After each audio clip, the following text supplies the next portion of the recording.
A reflektohet edhe Partia Socialiste që kemi parë sikur ka pasur lëvizje, por që në një deklaratë fundit në një intervistë për Nikoll Lesin Edi Rama tha se mënyra se si më është drejtuar Elisa Spiropali do të thotë që më do edhe më shumë. A kuptoni tash që Rama në çfarë gjendje depresive është, derisa shkon edhe bën një intervistë me Nikoll Lesin edhe trego prralla. Trego se e ka rraf Berisha, trego se ka bërë takim me Berisha, dhe këto i tregojmë atë 85 vjetë kur nuk kanë vlera më. Kur nuk kanë më vlera. Tash të arri një kryeminist dhe të ulet në një bisedë te Nikoll Lesi, e kupton?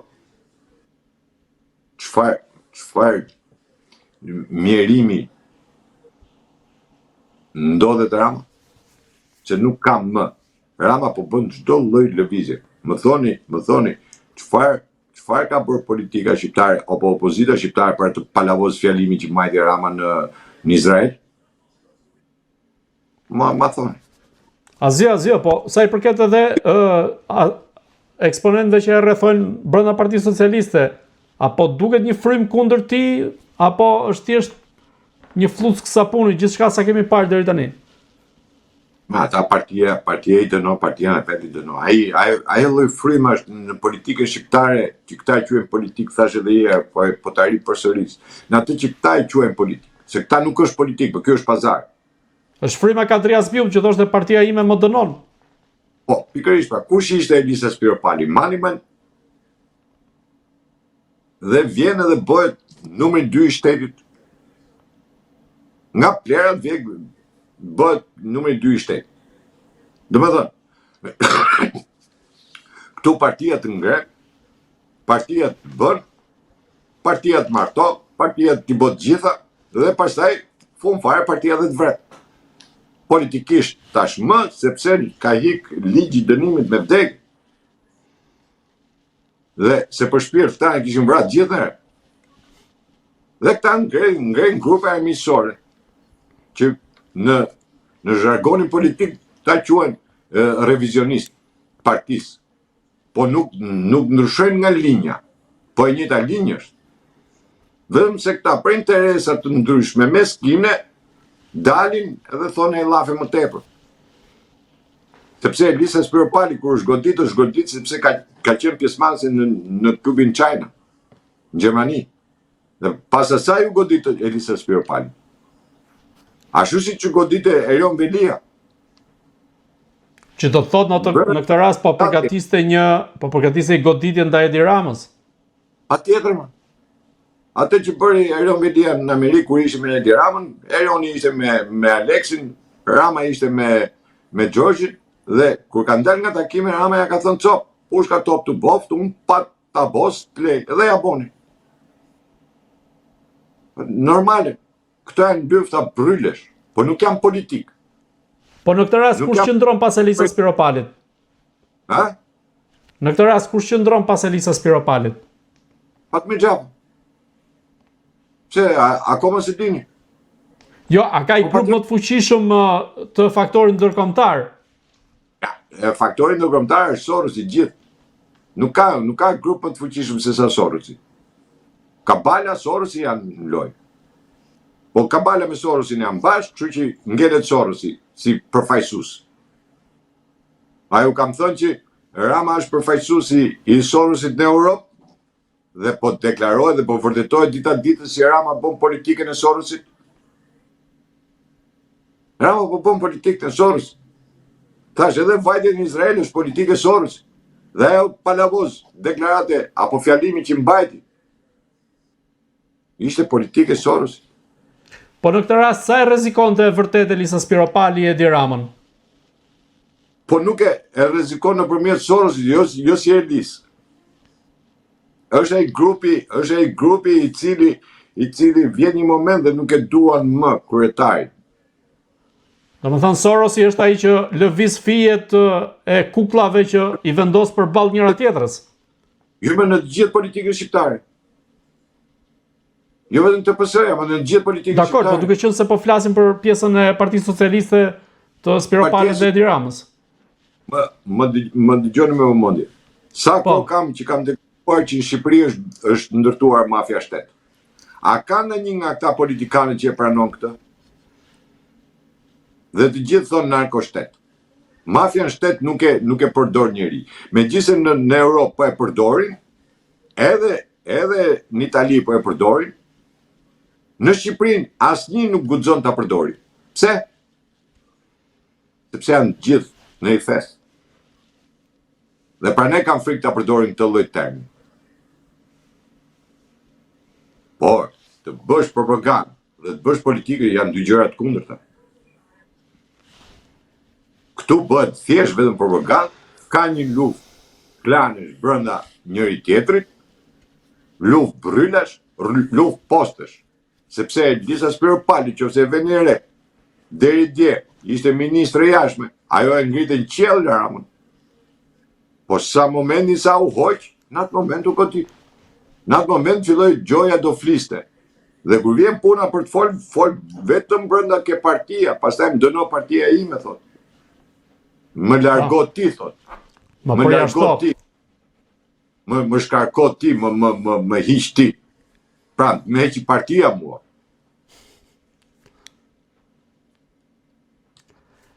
Zoti Merkoçi, të kalojmë pak në lindjen e mesme, teksa nuk kemi, po themi, një negociat konkrete ose një marrëveshje konkrete mes Iranit dhe Shtetet Bashkuara të Amerikës për t'i dhënë fund asaj çfarë po ndodh deri më tani, ku ngushtica e Hormuzit vijon të mbetet nyja gordiane, ajo që ka prodhuar krizën dhe që me shumë gjasa do të vijojë edhe në të ardhmen. Ju si e shikoni, çfarë po ndodh konkretisht në lindjen e mesme? Lindja e mesme është një konflikt i cili nuk mund të mbyllet me negociata. Dhe s'ka për të mbyllur me negociata. Se nuk ka më rrugë negociatash.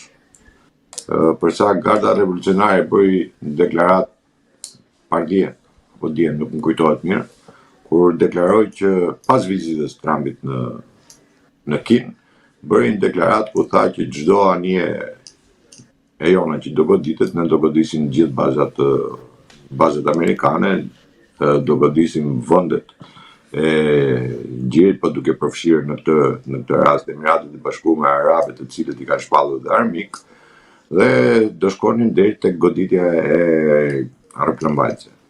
Kështu që çështja e negociatave është mbyllur. Tashmë ngelet se kur do sulmohet apo kur do filloj konflikti apo sulmet ndërmjet dy palëve.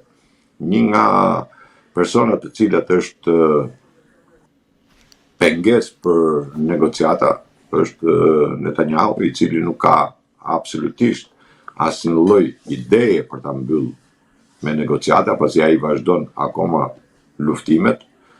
Me Hezbollahun janë bombardimet një pas njëshme, ka goditje dhe kundra goditje ndërmjet palëve, pavarësisht se është thënë që jemi në armpushim, po në asnjë moment nuk ka qenë në armpushim dhe vazhdon akoma goditjet. Dhe goditjet që Irani bëri kashi anijeve, tre fregatave amerikane, dhe goditjet që mi bëri kontragoditje që bëri Amerika, pikave të strategjike të kanalit Hormuzit, aty ku u goditën, domethënë, këto fregatat, tregoj që konflikti është i hapur dhe çdo ditë më tepër pritet të rinis sulmi. Të rinis sulmi për një arsye shumë thjesht, pasi Trumpi nuk mori ndonjë siguri apo ato çfarë priste nga takimi që bëri në Kinë, sepse kinezët nuk e pranuan, domethënë, që t'jenë garantët e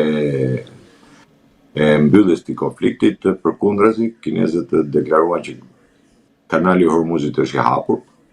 Pra, me këtë ata treguan që anijet e tyre kalojnë dhe Shtetet Bashkuara nuk mund t'i pengojnë dot.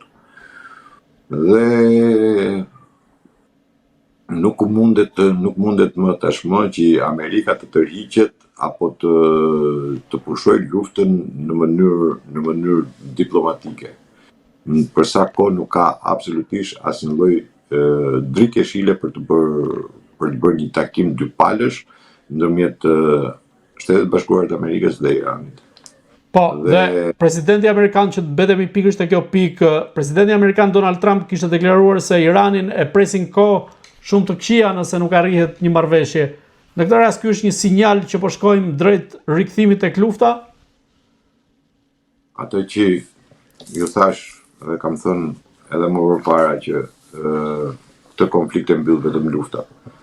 E mbyll vetëm lufta sepse Irani arriti të kapi hemogjeninë e kanalit Hormuzit, tashmë ai e zotron atë kanal. Dhe po të shohim të gjithë vendet e gjirit tashmë, qoftë Iraku, qoftë Arabia Saudite, qoftë Katari, po mundohen të bëjnë marrëveshje me Iranin për sa i përket kalimit në gjirin e Hormuzit, kështu që jemi në këto lloj kushtesh. Kushte të cilët thash Amerika nuk i pranon, por edhe nuk mund të largohet në këtë lloj forme.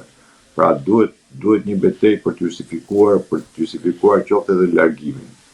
Është pak sa e vështirë sepse thash takimi që bëri Trumpi me Xi në Kinë nuk i solli rezultatin e duhur, atë që Trumpi priste.